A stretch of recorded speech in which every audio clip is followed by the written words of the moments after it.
Hello, everyone. First of all, let me apologize for not being there in person to give this presentation. Unfortunately, I am at the Lake of the Ozarks for a registered youth apprenticeship presentation, something that I'm sure uh, you representatives of companies know a lot about as you are industry partners of ours. So, since I am out of town and presenting there, I decided to go ahead and record this because I really feel like this is an important thing and something that um, I didn't really want anybody to miss out on. So those that were at the are going to be at the meetings on Tuesday evening will get this live and in person. But I wanted to make sure that you guys had a chance to view this information because this is really an important thing that the school district has taken on and that we'll be implementing going forward. So it really all starts with kind of the new direction that the school district is going, which is why this is titled The Future of the St. Joseph School District. Because what we are doing is we have partnered with um, a group called the Kauffman Foundation, and they are really at the forefront of leading kind of a change in the entire way that the world views, or at least the state of Missouri, views secondary education. Um, there haven't been any significant changes to how we do high school, really for the last several years, for the last several decades. Um, and maybe it's time to take a look at that and um, kind of turn it on its head. When I first got into education as a young teacher more than a quarter century ago, the big push was that everybody needed to be college ready and that we needed to turn out graduates who were all ready to attend a 4-year college. Well, you and I all know that college is a great thing, but it's not for everybody. It's been really good for me and my family, uh, but I had a lot of friends in high school who went to college because that's what you were supposed to do, and all they got out of it was tens of thousands of dollars in student loan debt. They never finished a degree. They left after their first or second year, and in some cases are still paying on some of that debt. So college isn't for everybody, and it's time we realize that. And the Kauffman Foundation is really leading that charge. Um, and the St. Joseph School District has jumped on board. And the first thing we did was develop what you see on your screen right now, the portrait of a graduate. So what this is a a graphic that shows you what we want out of our graduates. When a student graduates from the St. Joseph School District, these are the character traits that we want to see them possess. These are the skills that we would like for them to take with them, along with reading and math, um, kind of those core academic areas. They need to have these employability skills. They need to be engaged citizens. They need to be problem solvers. They need to be able to face their challenges with courage and confidence instead of just, uh, backing down. If when the going gets tough, they need to stiffen up. They need to dig in and do what's right. They need to respect others, even if they don't agree with others. They need to be able to respect others, treat them with kindness and fairness, and they need to be able to clearly communicate their ideas. All these things are important, no matter what area you go into, no matter what walk of life you go into. These are all important skills to have. And as part of this work with the Kauffman Foundation and real world learning. Um, the goal in the St. Joseph School District is that every student graduates not just with your high school diploma, but with what is called a market value asset. Now, market value assets are um, it's a buzzword. It's one of those terms that we love to use in education, along with things like real world learning. Um, but market value assets are really simple to understand. They are experiences or things that students can take with them when they graduate to help set them apart from other recent graduates. So, what market value assets are? These are experiences that students have while still in high school. So, some common types: what are market value assets? Client connected projects, which we're going to talk about here in just a little bit. Internships, which we already do. Our early placement program is a form of internship. Youth apprenticeships, which obviously the reason I'm not there is because we are involved in youth apprenticeships. Entrepreneurial experiences, which we'll talk more about, very similar to client connected projects. Industry recognized credentials, which are a part of every program we have here at Hilliard Technical Center. And college credit. And what they're looking for is if a student graduates with a market value asset of college credit, it's 9 or more hours. So you can see some of these we already do real well, and some of these you may or may not have heard of. So we'll go into those a little more. So what do we already do here at Hilliard? What are the market value assets that we're good at right now? Internships, youth apprenticeships, IRCs, and college credit. All of our programs have the opportunity for these things.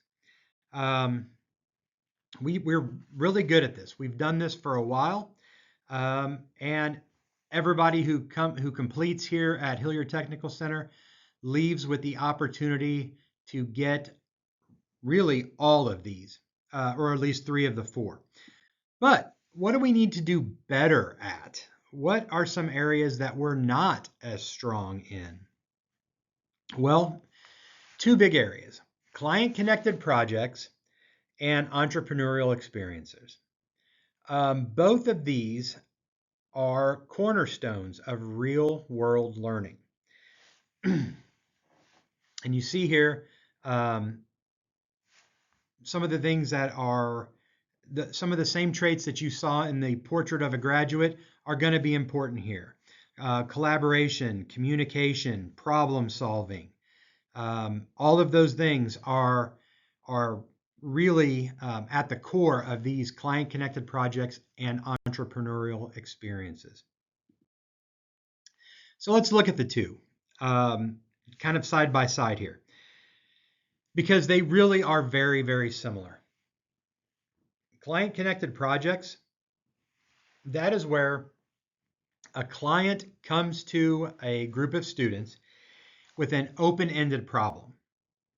Could be anything. We are having a problem with this. They don't come and say, I need you to implement this solution. I need you to come up with solutions to attack this problem. Then the student is going to use real world, real industry methods and tools to solve that problem. There is a component here that's very important. The client agrees to not only bring the problem, but agrees to provide mentoring and evaluation throughout this lesson. And really, for it to count for us, that means 4+ hours. It doesn't have to be 4 hours at a time. That would be a huge ask.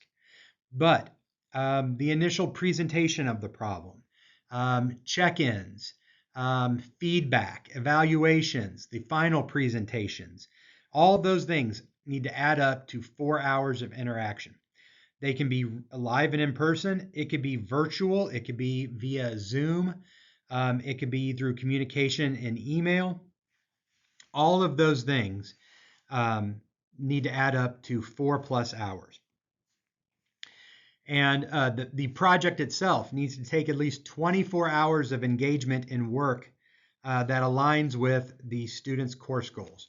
That should not and probably will not be a problem. 24 hours, if it is the right problem presented, 24 hours, that will be easy to hit. And then there needs to be feedback from the clients when the solution is presented. The great thing is, client-connected projects, you can bring a problem and you could get several solutions from a class. You may not like any of them.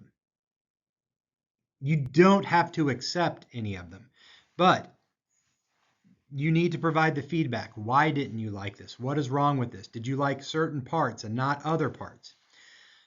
Similarly, entrepreneurial experiences, very, very similar. However, in these, you're not dealing with a problem that a client brings you. You're dealing with student-identified problems. So it could be a problem in the community. It could be a problem at their school. It could be a problem they just see in the larger society. But students identify the problems, and then very similar strategies here. They use real-world methods and tools to address those problems, to come up with solutions for those problems. They are mentored by industry experts throughout the process. Once again, it takes 24 hours of engagement. And then at the end, they will present their solutions to a group of experts who will then kind of evaluate and give feedback on those pitches. Think of this as almost like a Shark Tank style of presentation. So why are we worried about this? Why are we rolling this out here at Hilliard? And by the way, it's also happening in other buildings, other CTE programs throughout the district. We are involved in partnering with marketing classes to solve problems that we have here at Hilliard. But why are we worried about this? What is so good about client-connected projects and entrepreneurial experiences? Well, students who go through these sorts of things, they develop several skills. And I'm going to put them up here and I'm going to let you read through them. But, business acumen, critical thinking, obviously it requires creativity. They have to collaborate with their classmates, with their coworkers. They need to be good communicators, not only with each other in the class, but with the client. They have to make sure that they are addressing the problem the client really has, and they need to then be able to articulate their solutions. Resilience. There's going to be a lot of feedback from clients, and they need to be able to take that criticism and view it constructively, not view it as a failure, but view it as a chance to improve. They also develop, obviously, professional skills. They get real world experience in critical thinking and problem solving and all those things that we identified as important for the portrait of a graduate. They develop all of those skills as a part of this. And then maybe just as important, it's real community engagement. These problems, these projects, they connect students to their communities. So that's that engaged citizen piece that we looked at. And it gives them some confidence. Students can see that they can be problem solvers, they can be difference makers, and that they're likely more capable than even they know. Now, if you guys will just take a look at these skills: critical thinking, collaboration, communication, creativity, resilience or grit. Aren't these things we are looking for in employees? Aren't these what we want from our students, from our workers? So these are all good things. This is a win-win situation. At least that's the way that we view it. So here's the $1 million question. What will we need from you? Because there's going to be an ask. Here's what's different than many things that are asked of you. We're not looking for money.